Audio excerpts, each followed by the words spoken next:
열반에 이르는 길 서문 중 첫 번째와 두 번째 성스러운 진리를 알고 보는 법의 5가지 항목과 3가지 청정을 낭독해 드립니다.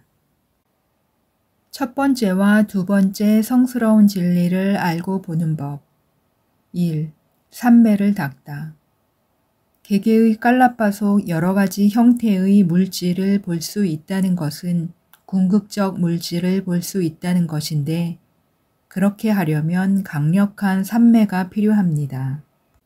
강력한 삼매만이 사물을 있는 그대로 보게 해줍니다.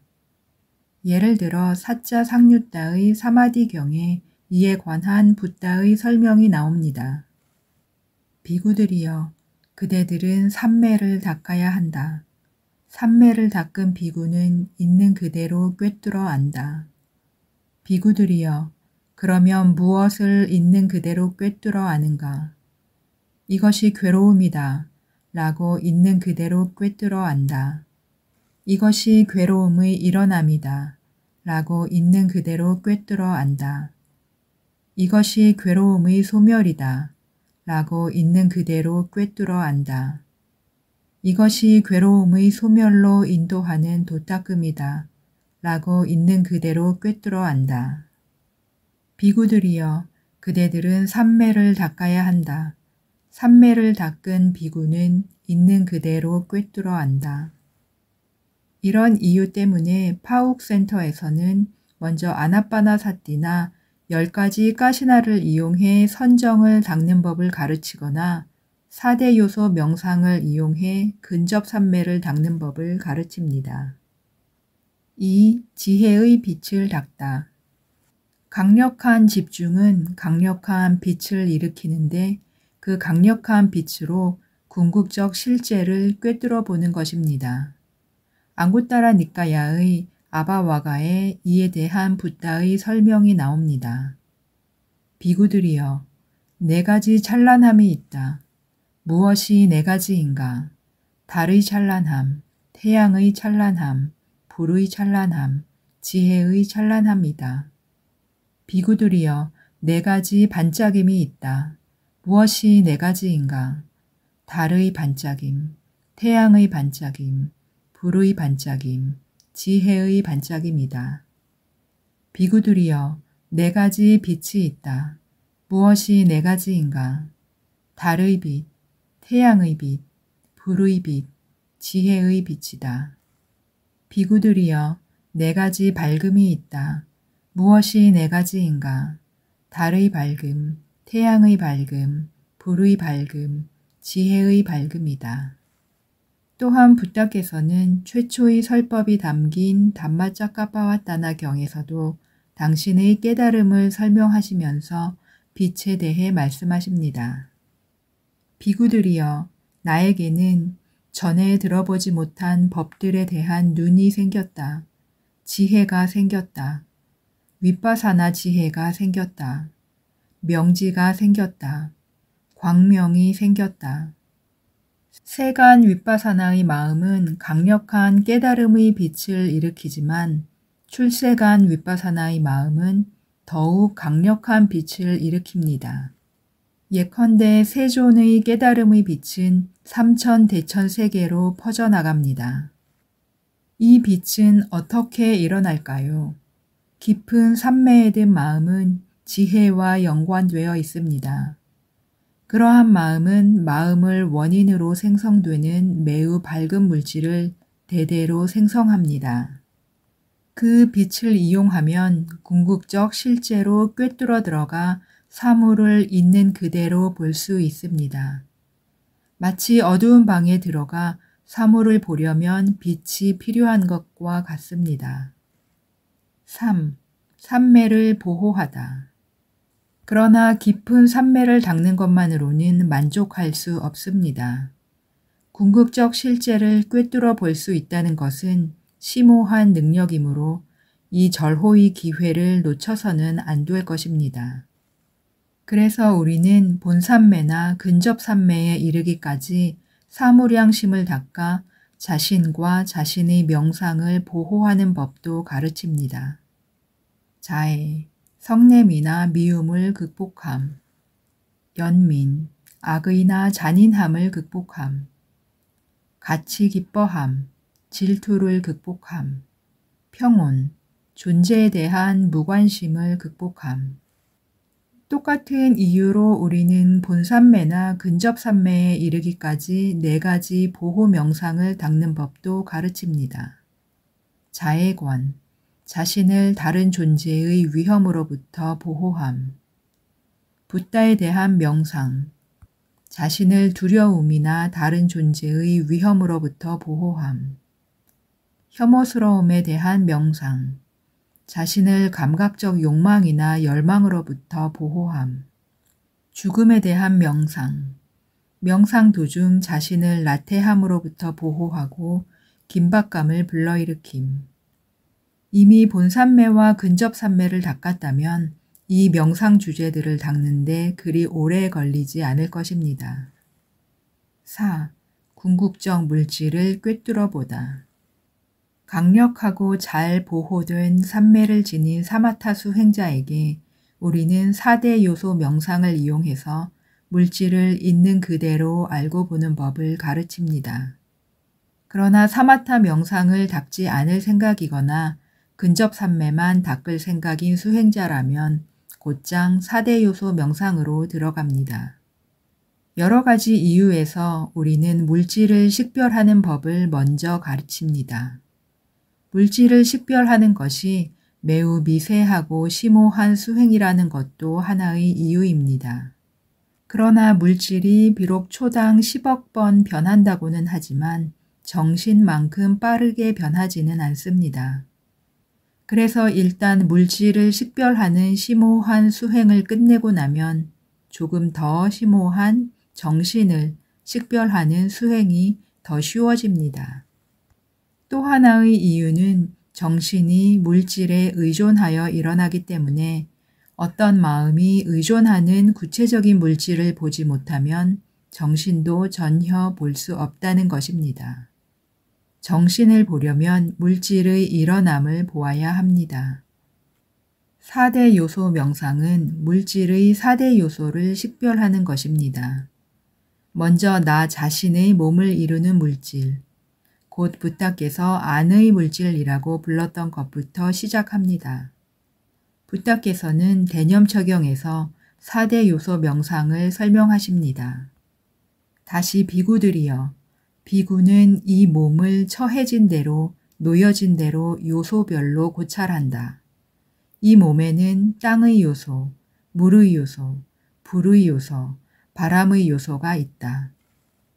외부의 물질보다는 나 자신의 물질에서 시작하는 것이 더 쉽습니다.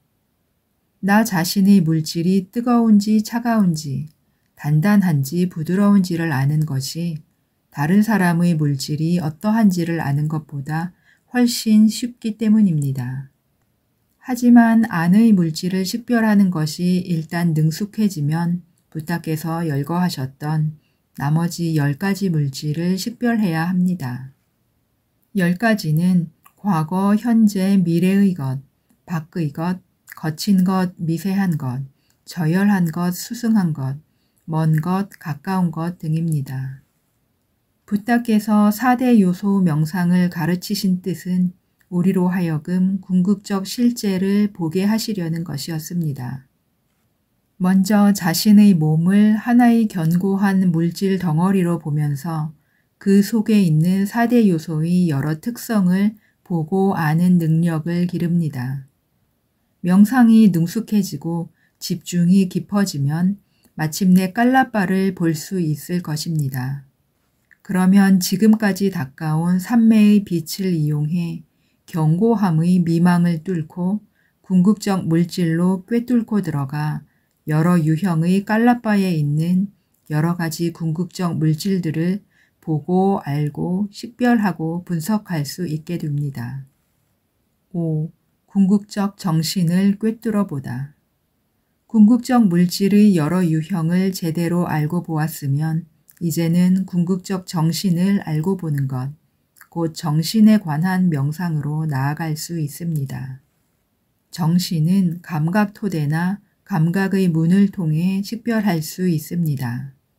청정도론에 따르면 이미 앞에서 물질을 감각의 문을 통해 식별했으므로 정신도 마찬가지 방식으로 해야 합니다. 이렇게 물질을 식별하고 나면 감각의 문에 따라 정신은 뚜렷이 드러난다. 이어서 청정도로는 문을 통해 식별하면 혼란을 피할 수 있다고 덧붙입니다. 6 감각의 문과 그 대상은 앞에서 이미 언급했지만 다시 한번 열거해 보겠습니다. 눈의 문, 색깔 형상을 대상으로 취한다. 귀의 문, 소리를 대상으로 취한다. 코의 문, 냄새를 대상으로 취한다. 혀의 문, 맛을 대상으로 취한다. 몸의 문, 감촉을 대상으로 취한다. 만호의 문, 이것은 앞의 5 물질적 감각의 문의 5 대상과 법을 대상으로 취한다. 6가지 대상 중 하나가 그에 해당하는 문에 부딪힐 때 여러 마음들이 잇따라 일어나고 각각의 마음과 더불어 많은 마음부수가 따라 일어납니다. 이것은 마음의 자연 법칙에 따른 것입니다. 그와 같이 잇따른 마음과 마음부수를 정신과정이라 부르는데 정신과정에는 다음과 같은 6 유형이 있습니다. 눈의 문 정신과정, 귀의 문 정신과정, 코의 문 정신과정, 혀의 문 정신과정, 몸의 문 정신과정, 만호의 문 정신과정. 어떤 물질적 대상이 해당 물질의 문에 부딪히면 5 문의 정신과정이 일어나는데 이것을 오문 과정이라고 부릅니다. 앞에서도 언급했듯 5가지 물질적 대상은 물질의 문에 부딪히면서 동시에 만호의 문에도 부딪힙니다. 그러면 오문 과정과 의문 과정이 둘 다 일어납니다. 예를 들어 색깔은 눈의 문에 부딪히면서 동시에 만호의 문에도 부딪힙니다. 그러면 안문 과정이 일어나고 이어서 의문 과정이 일어납니다. 이것도 마음의 자연의 법칙에 따라 일어나는 것입니다. 이 여러 가지 정신 과정을 알고 보려면 먼저 여러 감각의 문과 그 대상들을 알고 보아야 하기 때문에 정신을 알고 보려면 먼저 물질을 알고 보아야 한다는 것이 분명합니다. 정신을 식별할 때에는 먼저 정신 과정의 여러 가지 마음의 유형을 식별합니다. 바꾸어 말하면 각 정신 과정이 몇 가지의 심찰나로 되어 있는지를 식별하고 각 심찰나가 어떤 역할을 하는지를 식별합니다. 그러나 심찰나를 식별했다고 해서 궁극적 실제를 본 것은 아닙니다. 물질의 경우에서 깔라빠라는 견고함의 미망을 깨뜨려야 했듯 여기서도 정신과정이라는 견고함의 미망을 깨뜨려야 합니다.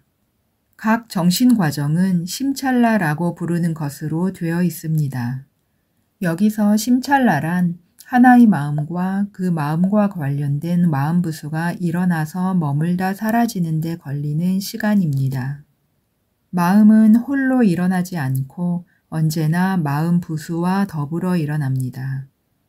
마찬가지로 마음부수도 홀로 일어나지 않고 언제나 마음과 더불어 일어납니다. 그리하여 마음과 마음부수는 하나의 견고한 집합으로서 일어납니다.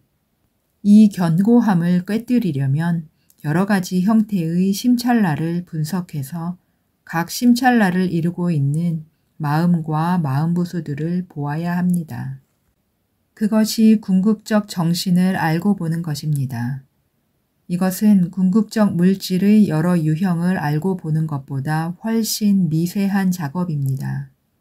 그러나 이미 닦아놓은 삼매의 강력한 빛이 있고 물질을 분석할 때 닦은 식별력이 있으므로 이 작업을 너끈히 해낼 수 있을 것입니다. 이미 이야기했듯이 정신은 89가지 마음과 52가지 마음부수입니다. 그중 8가지 마음은 출세간의 마음으로 나머지 81가지 마음과 마음부수 가운데 하나를 대상으로 윗바사나를 수행할 때에만 일어납니다. 달리 말하면 윗바사나 수행의 대상은 세간의 81가지 마음과 마음부수이고 윗바사나 수행의 결과는 8가지 출세간의 마음입니다. 81가지 마음에는 선정의 마음들도 포함됩니다. 하지만 선정을 얻지 못했다면 선정의 마음은 식별할 수 없습니다. 사마타 없이 윗바사나만 수행한 순수 윗바사나 수행자라면 선정의 마음을 식별하는 것은 제쳐둡니다. 대념처경에서 붓다께서는 식별이 가능한 마음에 대해 다음과 같이 설명하십니다. 비구들이여, 어떻게 비구가 마음에서 마음을 관찰하며 머무는가? 비구들이여, 여기 비구는 탐욕이 있는 마음을 탐욕이 있는 마음이라 꿰뚫어 안다. 탐욕을 여인 마음을 탐욕이 없는 마음이라 꿰뚫어 안다. 성냄이 있는 마음을 성냄이 있는 마음이라 꿰뚫어 안다. 성냄을 여인 마음을 성냄이 없는 마음이라 꿰뚫어 안다.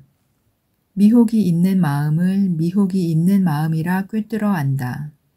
미혹을 여인 마음을 미혹이 없는 마음이라 꿰뚫어 안다.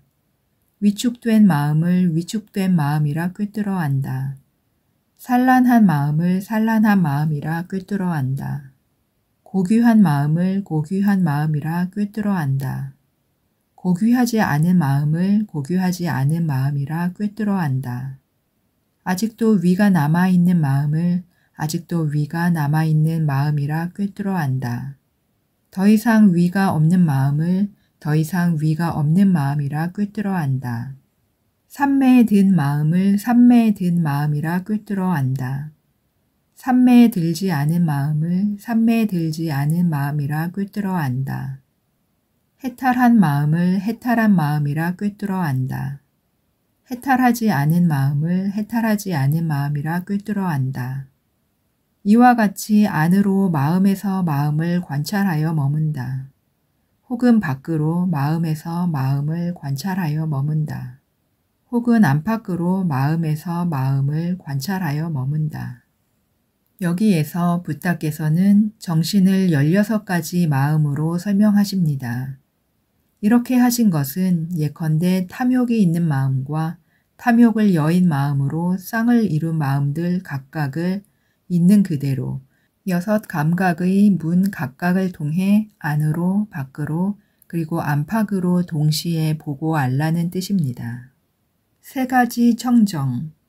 정신 물질을 이제 있는 그대로 알고 보았다면 이른바 3가지 청정을 실현한 것입니다.